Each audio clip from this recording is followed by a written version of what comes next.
So I've been riding the 2026 Kawasaki W175 for a bit now, and here's my honest take.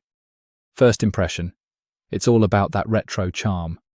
The round headlamp, teardrop tank, and simple design really give you that old-school motorcycle vibe. It honestly feels like a bike from a different era, but with modern reliability underneath.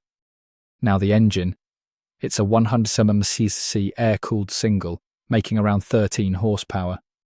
And yeah, it's not fast. Top speed is roughly around 100 to 110 km/h, so this is strictly a city and relaxed cruising machine. In traffic though, it shines. It's light, easy to handle, and super beginner friendly thanks to its low seat and relaxed riding position. You're not fighting the bike at all. But here's the downside. It's basic. No fancy features, halogen lights, and performance is modest. Plus, at its price point, some riders might expect more power or tech. So, is it worth buying?